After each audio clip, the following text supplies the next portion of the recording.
রফিকের ছেলের সাথে নাকি প্রতি রাতে কে যেন সহবাস করে। অন্যজন বলল শুধু রফিকের ছেলের সাথে নয়, গ্রামের প্রায় মধ্যবয়সী ছেলেদের সাথে একই ঘটনা ঘটছে। রাতে কে যেন তাদের সাথে শারীরিক সম্পর্ক করে চলে যায়, আর সেটা কেউ বুঝতেই পারে না।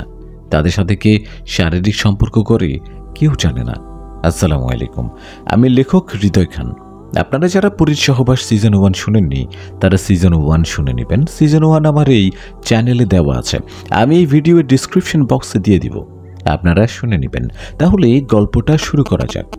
ওদের কথা শুনে আমি হতবাক হয়ে গেলাম। আমি লোক দুটোর সামনে গিয়ে বললাম, আপনারা এসব কি বলছেন? কে কার সাথে শারীরিক সম্পর্ক করে? একজন লোক বলল, কেন আপনি জানেন না? কয়েকদিন ধরে এই গ্রামের মধ্যবয়সী ছেলেদের সাথে নাকি রাতে কিছু অদ্ভুত ঘটনা ঘটে। রাতে সবাই ঘুমিয়ে যাওয়ার পর কি যেন এসে তাদের সাথে শারীরিক সম্পর্ক করে চলে যায়, আর সেটা কে করেছে কেউ টেরও পায় না। এটা তো কোনো মানুষের কাজ হতে পারে না। দ্বিতীয় লোক বললেন, কাল রাতে আমার বন্ধুর ছেলের সাথে একই ঘটনা ঘটেছে। এখন আমারও অনেক ভয় লাগছে, গ্রামে এসব কি হচ্ছে? আমি বললাম, আচ্ছা ঠিক আছে। আমি লোকগুলোকে আর কিছু না বলে সোজা বাড়ির উদ্দেশ্যে রওনা দিলাম।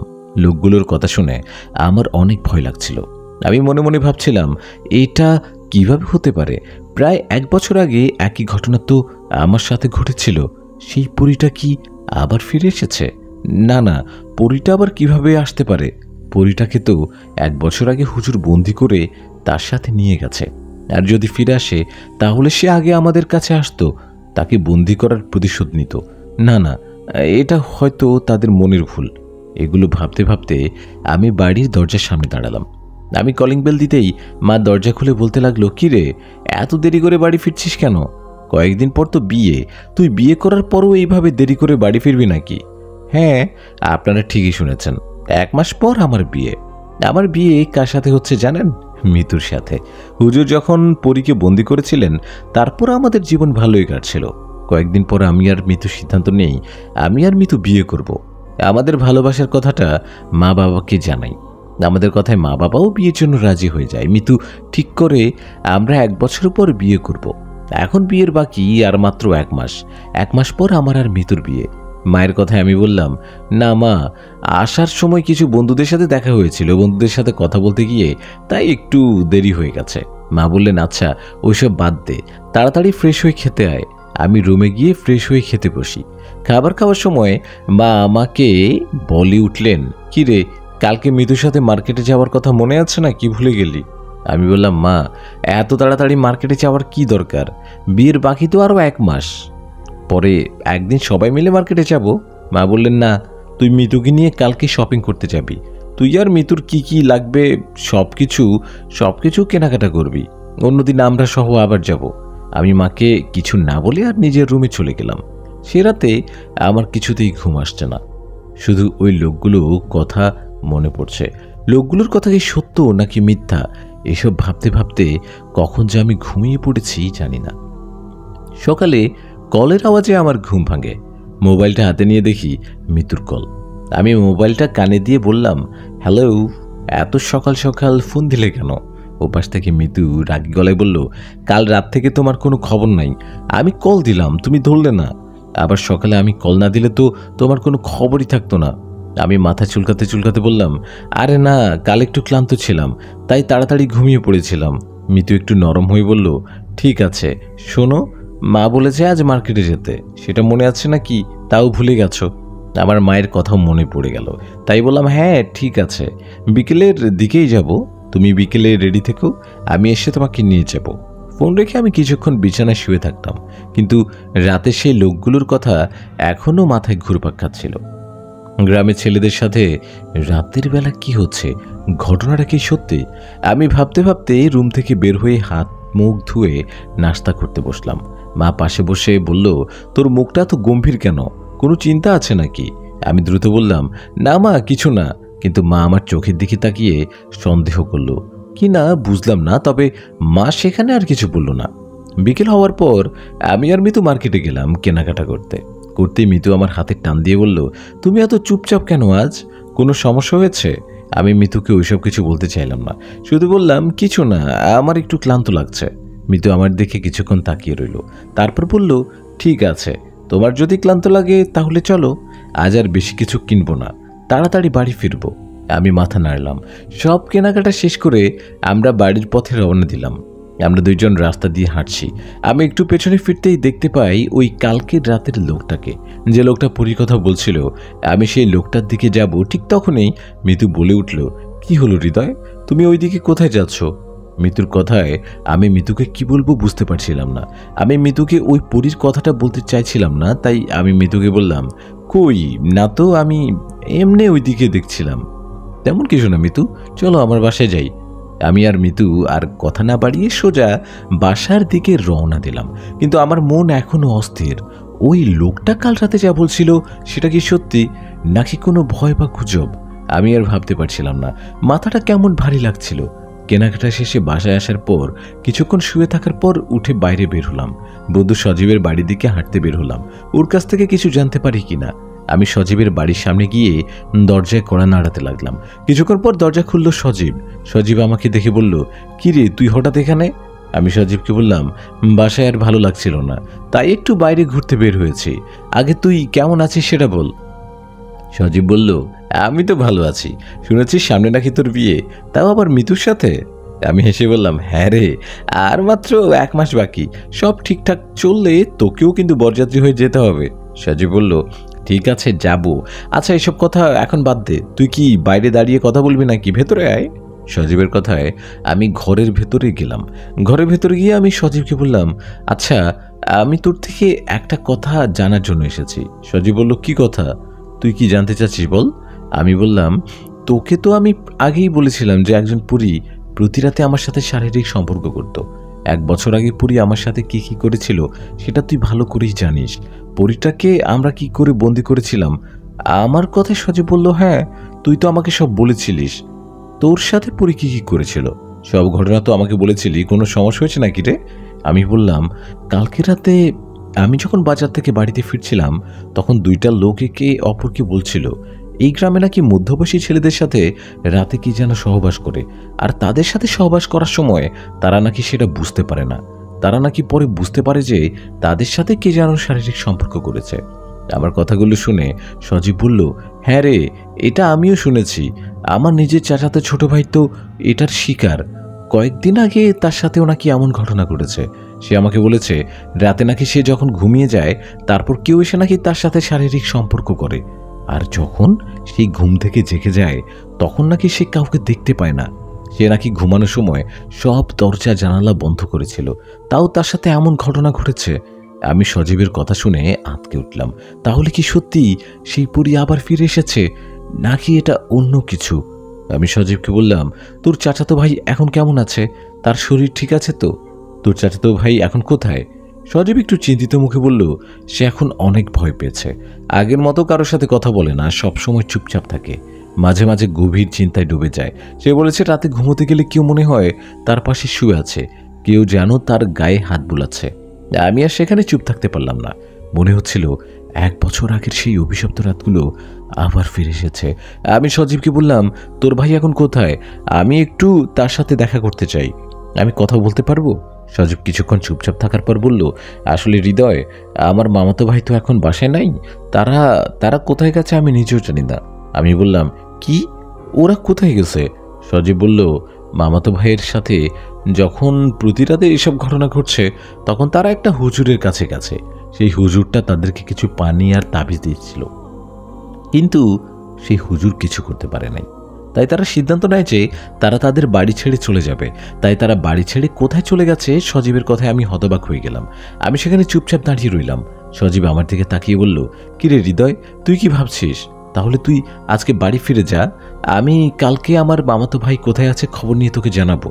আমি সজীবের দিকে তাকিয়ে বললাম, ঠিক আছে, তুই কালকে খবর নিয়ে আমাকে জানাস, কিন্তু একটা কথা, যদি কিছু জানতে পারিস সাথে সাথে আমাকে জানাস, দেরি করিস না। সজীব মাথা নাড়িয়ে বলল, ঠিক আছে, তুই চিন্তা করিস না, আমি কালই খোঁজ নিয়ে তোর সাথে যোগাযোগ করব। আমি দীর্ঘশ্বাস ফেলে বললাম, আচ্ছা ঠিক আছে, তাহলে আমি আজকে বাড়িতে ফিরে যাই। আমি সজীবের বাড়ি থেকে বেরিয়ে রাতের বেলায় বাড়ির দিকে রওনা দিলাম। কিছুক্ষণ পর বাড়িতে পৌঁছে দরজায় কড়া নাড়তে মা দরজা খুলে দিলেন। মা বললেন, কিরে, এত রাতে কই গিয়েছিলি, কোথায় ছিলি? আমি বললাম, মা, সজীবের বাড়িতে গিয়েছিলাম, সজীবের সাথে একটু কথা ছিল, আর আজকে মনটাও ভালো ছিল না, তাই একটু হাঁটতে বের হলাম। মা আমার সন্দেহজনক দৃষ্টিতে তাকালেন, কিছু বললেন না। কিন্তু আমি ফ্রেশ হয়ে ভাত খেয়ে আমি রুমে গিয়ে দরজা বন্ধ করে দিলাম। রাতে আমি ঘুমিয়ে গেছি। পরের দিন সকালে আমার ঘুম ভাঙে কলের আওয়াজে। আমি ফোনটা হাতে নিয়ে কল রিসিভ করে বলি, হ্যালো, বল। ওপাশ থেকে বলে, তুই তাড়াতাড়ি রেডি হ, আমি মোটরসাইকেল নিয়ে তোদের বাড়ির সামনে আসছি, আমাদের সুন্দরপুর গ্রামে যেতে হবে। আমি বললাম, আমরা সুন্দরপুর কেন যাব সজীব? কেন, বিপদ হয়েছে নাকি? সজীব বলল, আমি কালকে রাতে অনেক কষ্ট করে খবর নিয়েছি, আমার চাচাতো ভাই নাকি তার মামার বাড়িতে গেছে। আমার চাচাতো ভাইয়ের মামার বাড়ি হলো সুন্দরপুর গ্রামে, তাই তার সাথে দেখা করতে আমাদের সুন্দরপুর গ্রামে যেতে হবে, চল। আমি সজীবের চাচাতো ভাইয়ের কথা শুনে বললাম, আচ্ছা ঠিক আছে, তুই তাড়াতাড়ি আয়। আমি ফোন কেটে তাড়াতাড়ি তৈরি হতে লাগলাম। তড়ি ঘড়ি করে রেডি হয়ে বাসা থেকে বের হব, এমন সময় মা জিজ্ঞেস করলো, কি রে হৃদয়, তুই এত সকালে কোথায় যাচ্ছিস? আমি বললাম, সজীবের সাথে একটু কাজে যাচ্ছি মা, দুপুরের মধ্যে ফিরে আসব। আমি বাইরে বের হতেই দেখি সজীব মোটরসাইকেল নিয়ে দাঁড়িয়ে আছে। আমি উঠে বসলাম। সজীব বলল, চল রে, দেখি আমার চাচাতো ভাইকে পাওয়া যায় কিনা। আমরা দুজনে সুন্দরপুর গ্রামের দিকে রওনা দিলাম। সকালবেলা রাস্তা বেশ নীরব ছিল। আমরা 2 ঘন্টার মধ্যে সুন্দরপুর গ্রামে পৌঁছে গেলাম। আমি তো আপনাদের সজীবের চাচাতো ভাইয়ের নাম বলতে ভুলে গেছি। সজীবের চাচাতো ভাইয়ের নাম ফারহাদ। সুন্দরপুর গ্রামে গিয়ে আমি আর সজীব অনেকক্ষণ ধরে ফারহাদের মামার বাড়ি খুঁজতে লাগলাম। আমরা অনেকক্ষণ খোঁজার পর অবশেষে ফারহাদের মামার বাড়ি খুঁজে পেলাম। আমি দরজার সামনে গিয়ে কড়া নাড়াতেই লাগলাম, আর সজীব আমার পেছনে দাঁড়িয়ে আছে। কিছুক্ষণ পর একজন মেয়ে দরজা খুলে দিলেন। মেয়েটা বললেন, কি আপনি, কাকে খুঁজছেন? আমি মেয়েটার মুখের দিকে তাকাতেই অবাক হয়ে গেলাম। মেয়েটা দেখতে অসম্ভব সুন্দরী ছিল। মেয়েটার চোখে এক ধরনের মায়া ছিল, এক কথায় পরীর মতো। আমি মেয়েটার দিকে তাকিয়েই রইলাম। মেয়েটা বলে উঠল, কি হলো, আমার দিকে এমন করে তাকিয়ে আছেন কেন? কে আপনি, কাকে চাই? তখন পেছন থেকে সজীব বলে উঠল, রিয়া, কেমন আছো? মেয়েটি বলল, ভালো আছি। সজীব ভাইয়া, তুমি এখানে? তুমি গ্রামে কখন আসছো? আর এই ছেলেটাকে? সজীব বলল, আমরা এখানে ফারহাদের সাথে একটু কথা বলতে এসেছি, আর এটা হলো আমার বন্ধু হৃদয়। রিয়া, বাসা কি ফারহাদ আছে? রিয়া বলল, হ্যাঁ ভাইয়া, ফারহাদ ভাইয়া ভেতরে আছে। আর আপনার বন্ধু কোনো কথা বলছে না কেন? সজীব বলল, তাহলে তুমি একটু ফারহাদকে ডাকো, তুমি ফারহাদকে দিয়ে বলো সজীব এসেছে। রিয়া বলল, না ভাইয়া, তোমরা ভেতরে আসো। এটা বলে রিয়া ঘরের ভেতরে চলে যায়। সজীব আমাকে বলে ওঠে, কিরে হৃদয়, চল ভেতরে চল।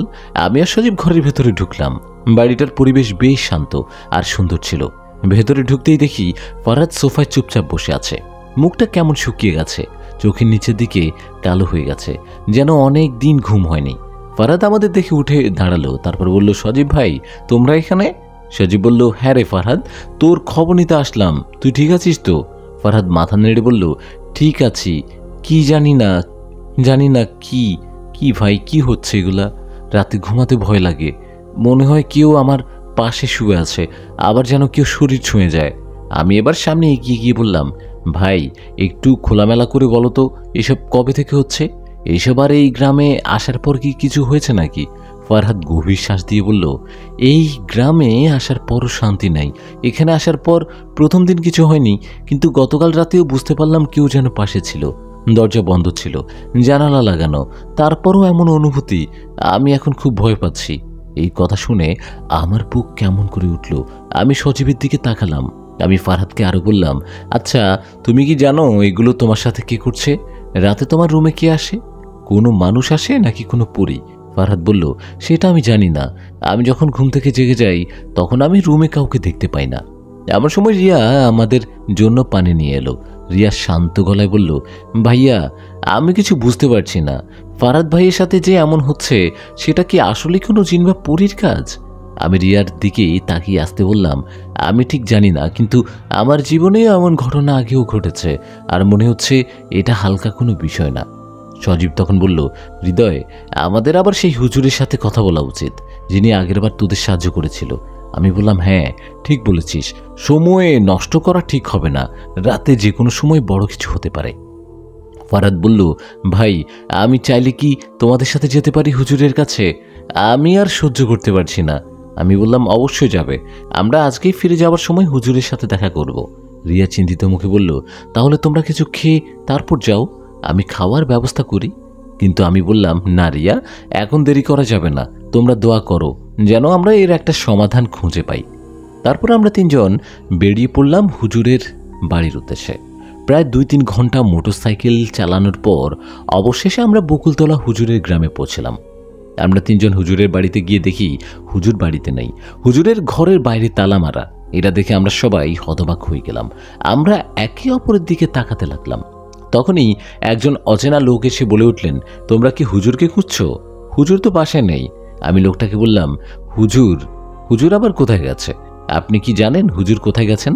সে অচেনা লোকটা বলল, আসলে হুজুর কোথায় গেছে সেটা আমি ঠিক বলতে পারবো না, কিন্তু আজ থেকে কয়েক মাস হুজুর একটা বড় তান্ত্রিকের কাছে গিয়েছিল, তারপর সে আর ফিরে আসেনি।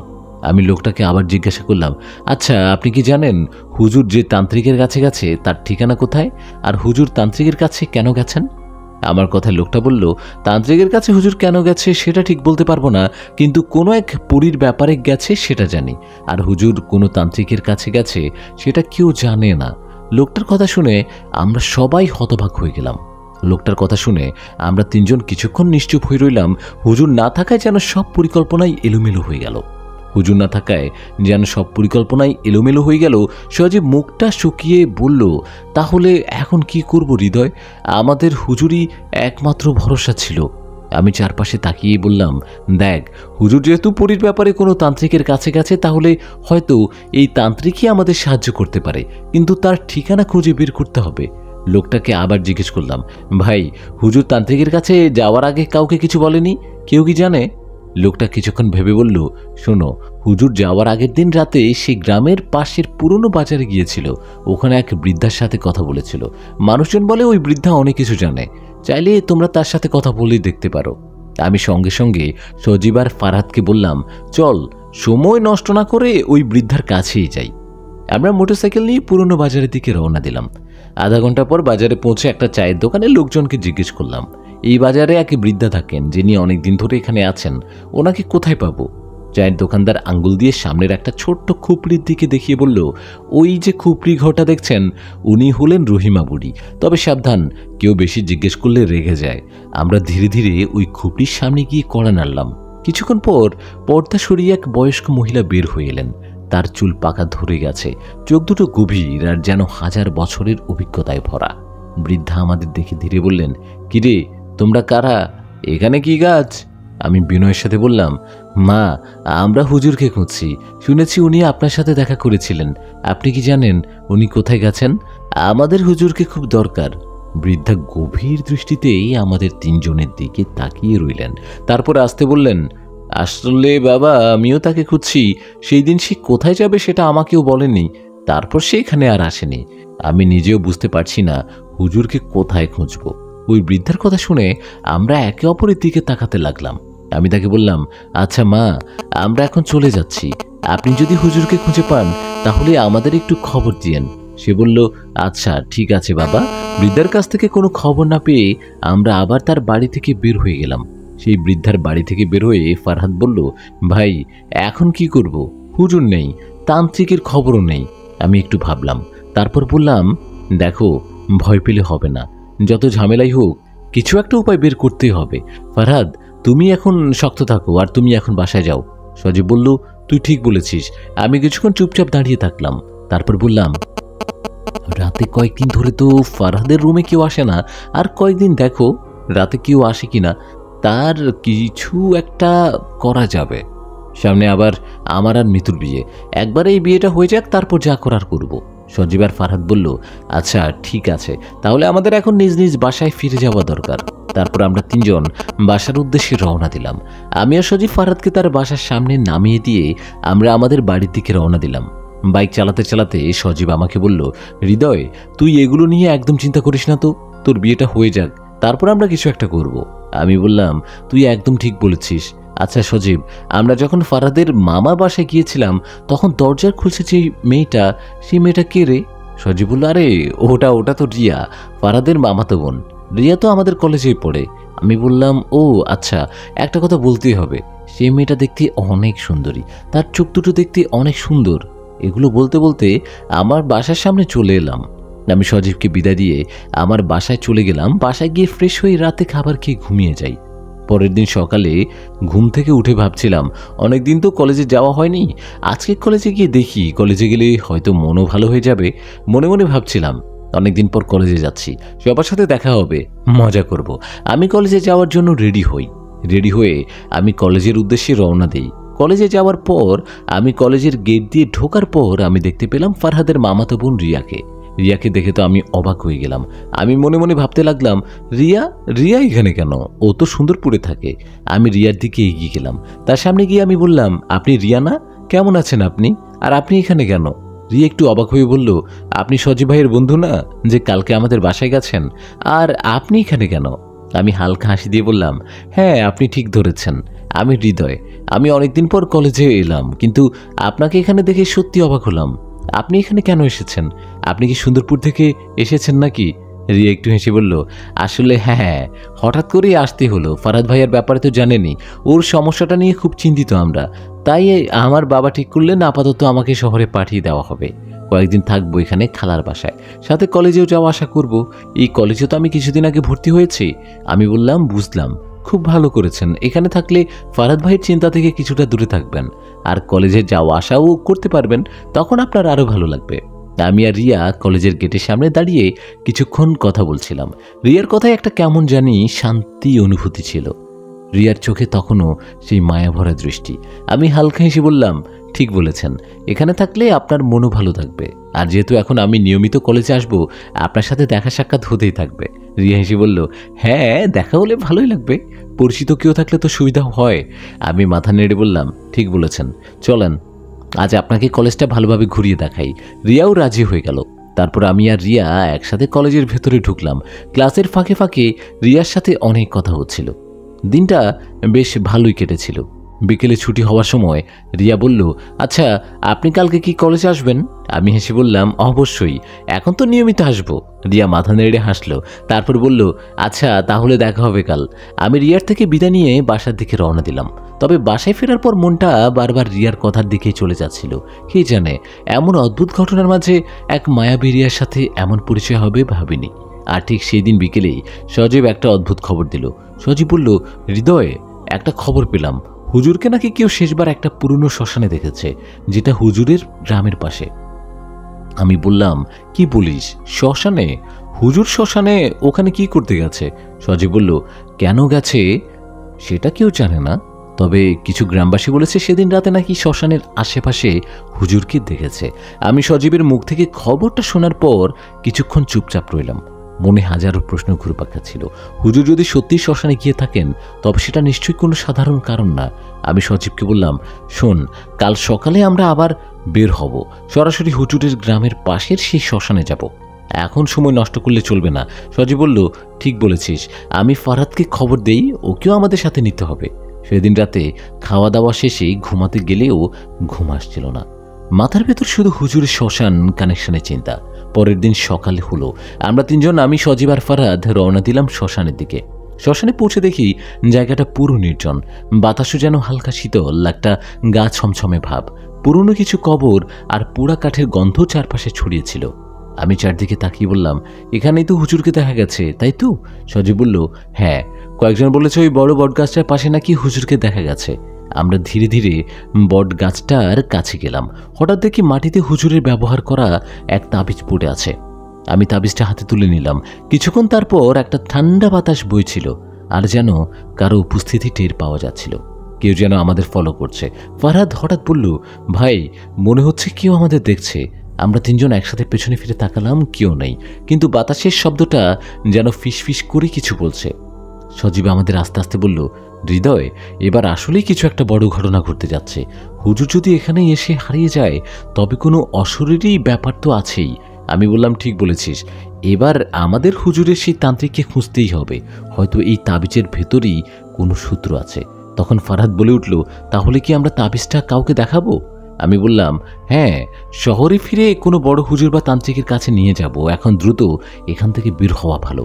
শ্মশান থেকে বেরিয়ে আসার সময় মনে হচ্ছিল কেউ যেন পেছন থেকে হাঁ করে তাকিয়ে আছে। সেদিন রাতে বাসায় এসে তাবিজটা নিয়ে বসেছিলাম, খেয়াল করলাম তাবিজটার উপর অদ্ভুত কিছু শব্দ লেখা। সেটা আমি বুঝতে পারছিলাম না। অনেক ভাবনার পর সজীবকে ফোন দিয়ে বললাম, শোন, কাল এই শহরের বড় হুজুরের কাছে যাই, ওনার সাথে তাবিজটা নিয়ে দেখা করা দরকার।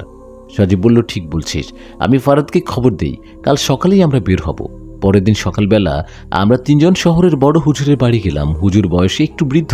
আমরা হুজুরকে সালাম দিয়ে তাবিজটা তার সামনে রাখলাম। হুজুর তাবিজটা হাতে নিয়ে চোখ বন্ধ করে কিছুক্ষণ ধরে রইলেন, তারপর ধীরে চোখ খুলে বললেন, এটা খুব শক্তিশালী এক বন্দিশ মন্ত্রের তাবিজ। এটার মাধ্যমে পরিবার জিনদের আটকে রাখা হয়।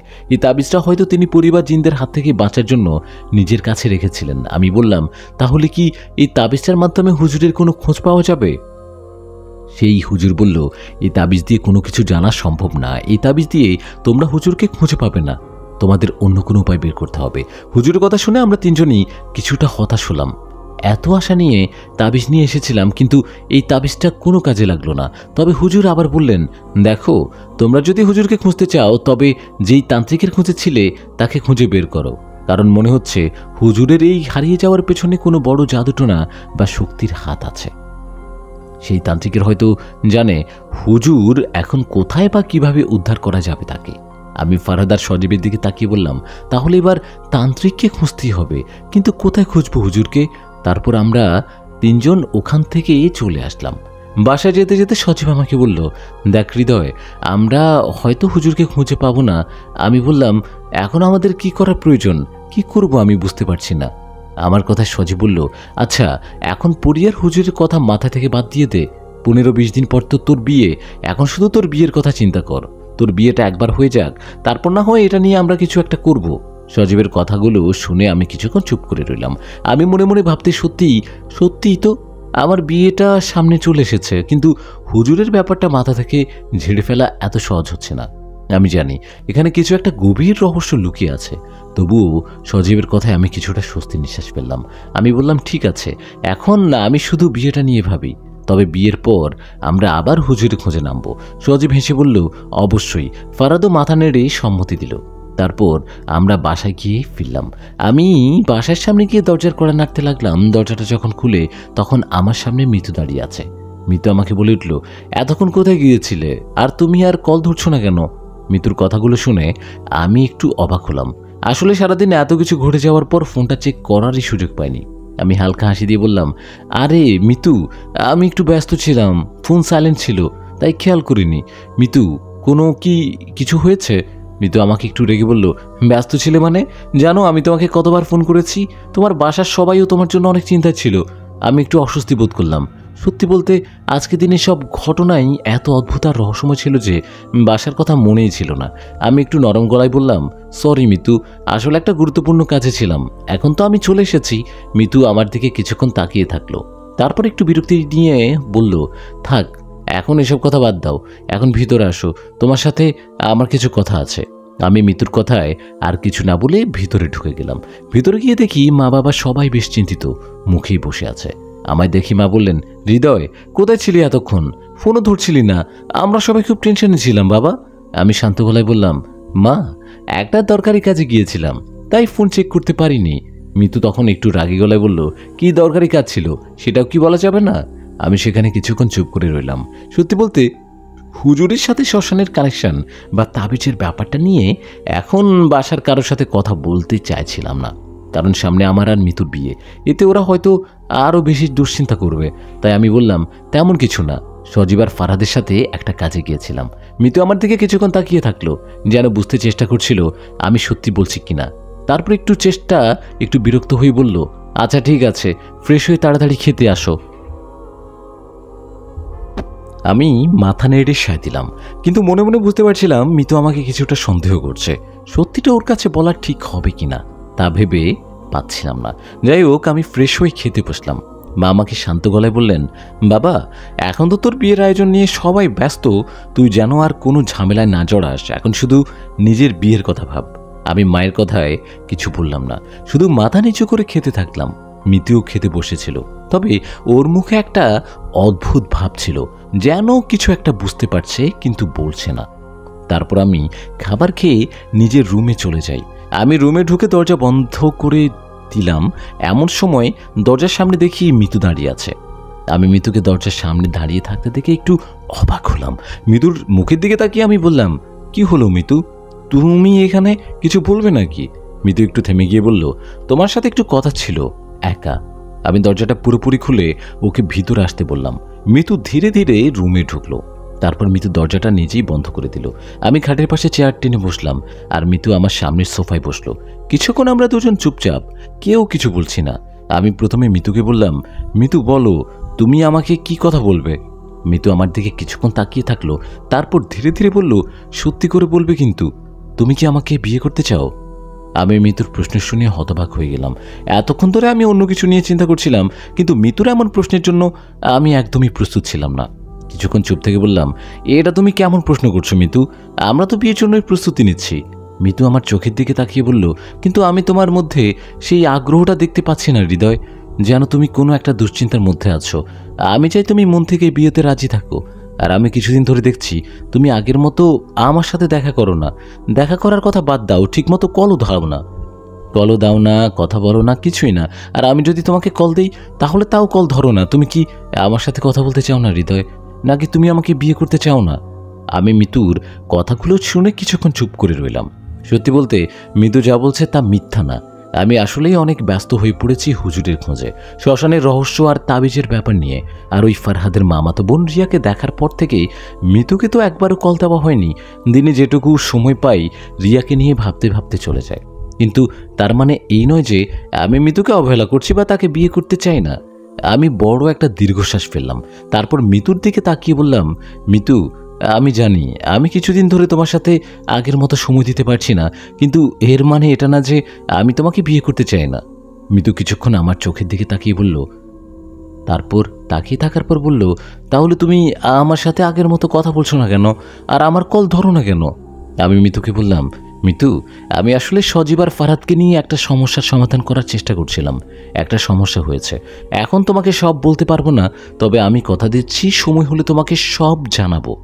মিতু একটা দীর্ঘশ্বাস ফেলে বলল, ঠিক আছে, আমি অপেক্ষা করব, কিন্তু প্লিজ আমাকে এভাবে এড়িয়ে যেও না। আমি চাই না আমাদের মধ্যে কোনো দূরত্ব আসুক।